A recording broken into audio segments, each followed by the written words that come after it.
and good evening to everyone. Hello and good evening to everyone. Hope you guys are doing well. Happy Tuesday. Happy Tuesday. It has been a couple of weeks since I have been on. Thank you so much for your patience. Thank you for your prayers. Those of you who knew I was sick a few weeks ago, but I am back and feeling better. So glad to be here. So thank you, thank you, thank you. We're going to jump right in as I get all these notifications off my phone. So, we are still in our series talking about healthy relationships. And today we're going to be talking about disagreeing without being disagreeable. This is what we were going to talk about a couple of weeks ago, but weren't able to do that. So, we're going to do it this week. We will do part one this week, and then a couple more weeks we will do part two, unless something else pops up on the radar. But I want to get this to you because I think it's really important when we are engaging in our relationships that we are communicating with each other in a way that is God honoring and in a way that maintains the integrity of our relationships. So want to talk to you about a couple of things today. What we know and what we understand is that disagreements are part of our relationships. Disagreements are going to happen. We are all human. We are not perfect. We are imperfect beings striving to be perfect. And so we are going to do things at times. We are going to say things at times that may not hit our friend, particularly our partner, our husband, our wives' ears the exact right way. And so we need to make sure that, particularly when we are in heated conversations, that we are communicating in a way, like I said, that is still going to be God honoring. So the first thing I want to share with us when we're talking about disagreeing without being disagreeable and communicating in a way that is going to be God honoring is this: we need to know why we're upset in the first place. And what I mean is this: if we're having a conversation about, I will use this example, if we're having a conversation and we're really upset about feeling like we are taking on more responsibility in the house, and say our partner isn't doing his or her fair share. But when we start the argument, we really start to argue about the mustard that has been left out on the kitchen table. The argument really isn't about the mustard. The disagreement is about the mustard. The disagreement is really about feeling the mustard representing that I feel like now I am having to do all of the work around the house. So, in other words, know why you're upset and communicate the real reason that you were upset before you start the argument, before you start the conversation, not the argument. So again, you want to make sure that we start off with what is really going on. What is the true issue at hand, and not all the other peripheral things that we can find ourselves arguing about getting caught up about, that really don't matter, and we never get to the root of what's going on. So make sure that you know why you're upset before you begin the conversation. The second thing that I think is really important is that we discuss one issue at a time. So again, I will use this example of the mustard being on the table, and what we're really upset about is what that represents, and that it causes us to feel like we're taking on all of the responsibility, say, of cleaning the household. Well, instead of talking about that, then we bring in something that our spouse or our partner did, say, 2 weeks ago or 2 months ago or even 2 years ago, that has nothing to do with the current argument. So don't bring in other issues that are not related to what's going on. Stay on topic. Talk about what's happening now, present day, in this current situation. Now, if there are other things that need to be discussed, resolve issue number one, and then set a time to move on to those other things, because there may be some other things that are connected to the overall real issue that's happening with us, and that's really going on. So that's number two: discuss one issue at a time. The third thing is this: no stonewalling. In other words, don't sit cross your arms and refuse to communicate with your partner. That is not going to help move your relationship or the conversation forward at all. If anything, it's going to make it worse. So don't dig your heels in and refuse to communicate. That's where we sit back, we cross our arms, we cross our legs, and kind of do the la la la la la, Charlie Brown teacher in your ear kind of thing happening. That is, again, only going to serve to further hurt feelings. It's only going to dig in heels, and it's only going to push your relationship that much further backward when what we're trying to do is move our relationships forward. And again, maintaining the integrity of relationships. The fourth thing that we want to keep in mind is take turns talking. We cannot talk over each other as much as we want to, as much as we try to, particularly when we are in the heat of a conversation. Take turns talking. So that means allowing your husband, your wife to say what is going on, what they're feeling, what they're thinking, what their issue is within the context of the current situation. Allow them to communicate that before you start speaking.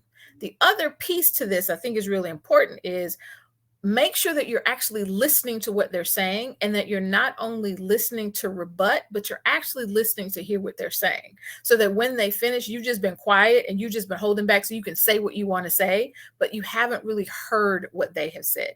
Listen to what they're saying, then respond to that. Again, take turns speaking. If we're both speaking at the same time, we're not going to move anything forward because we're not hearing one another. It is only going to serve to frustrate us that more. And again, we're not going to get to a solution, which is ultimately what we want.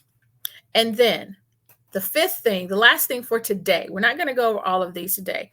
The last thing that I want to talk to you about today, after we take turns talking, is don't use degrading or hurtful language. This for me is probably the most important one of all. Don't use degrading or hurtful language. The old adage, sticks and stones may break your bones, but words will never hurt you, is not true. That, my friends, is a lie, because words do hurt, and it takes time for that to heal. Because here's the thing, you can't unhear what you've heard once it's been said. So make sure that when you are in the heat of a conversation with your husband, with your wife, with your girlfriend, with your boyfriend, make sure that you are not using degrading language, that you are calling one another out of your name, that you are using hurtful, offensive language that, one, doesn't honor God, and two, certainly doesn't honor the other person that you say you love and are in relationship with. So don't use hurtful language. It is exceedingly detrimental to our relationships. So those are the 5 things that I wanted to give us today. We're not on here long at all, but I like to give you some really quick things that you can use. So the first one we said was know why you're upset before the conversation even starts. The second one we said was don't bring other issues into the conversation. Stick to one topic at a time. The third one, we said, no stonewalling. Don't dig your heels in and sit back and refuse to engage in the conversation with your husband, your wife, your boyfriend, your girlfriend. The fourth one, we said, take turns speaking. Everybody can't talk at the same time. If we do, nothing gets accomplished. And then the fifth one, we said, don't use degrading or hurtful language. It is exceedingly difficult to come back from, and it is exceedingly damaging to your relationships. So those are the 5 things I want to give you today. This is only part 1 of disagreeing without being able, learning to maintain the integrity of our relationships, even when we don't see eye to eye. So in a couple of weeks, I'm going to come back. We're going to do part 2. I'm going to give you 5 more. So what I would encourage you is, within the next couple of weeks, if you find yourself having a difficult conversation, heated argument, spirited debate, however you choose to describe it with your partner, keep these 5 things in mind. Keep them in mind as you're having that conversation, so that things don't go off the rails, and you can come to a solution much faster than you would if we're not using these tools. Okay. So I hope this has been helpful to you. I want to give you a couple of things also. If you have not already, if you haven't subscribed to my newsletter, the newsletter for April has already come out. If you are not subscribed to my newsletter, go to my website. You can do that at katherinebarner.org. Click on the link, says subscribe to newsletter.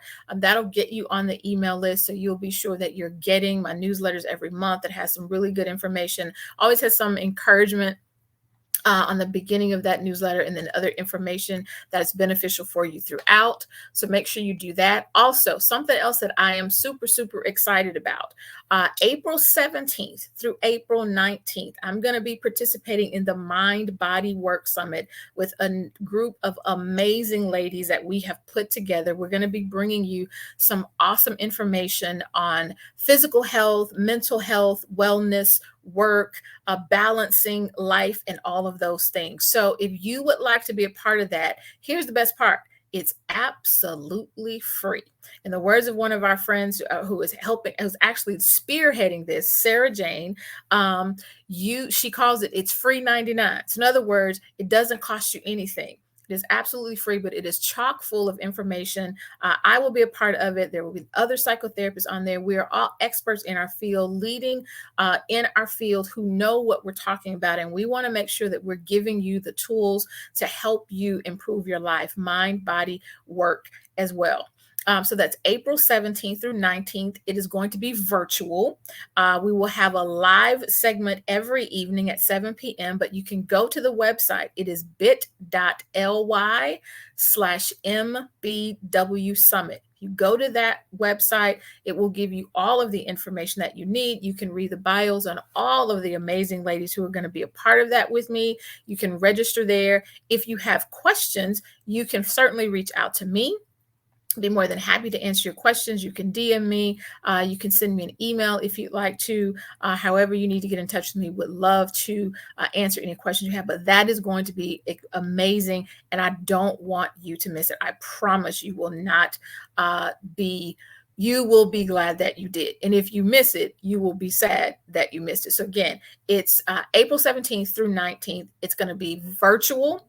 We will be doing it live, 7 p.m. in the evenings. There will be a midday portion, but if you miss any of it, it's going to be recorded, so you don't have to worry about that. So go to the link. It is bit.ly/MBW Summit. All right. And again, as always, if you want to get in touch with me, you can email me, info@katherinebarner.org. That's the best way to get in touch with me. Always DM me on Instagram or message me on Facebook. So again, I hope this has been helpful. Disagreeing without disagreeable. You want to make sure that you are engaging in arguments, conversations, spirited debates, whatever we want to call them, in a way that maintains the integrity of your relationships. You want to make sure that you're doing that. Relationships are so important to our lives. We don't want to do things that are going to harm them, that are going to be detrimental to them and cause them to be irreparably damaged. So that's what I have for you today. Take care. I look forward to seeing you in 2 weeks. We'll be back. I'm going to do part 2 of this, disagreeing without being disagreeable. So come back for that. We've got 5 more tips that I want to give you, and I cannot wait. So take care. If you have any questions, need anything from me, feel free to reach out. Look forward to hearing from you, and look forward to seeing you in a couple of weeks. Take care. Bye-bye.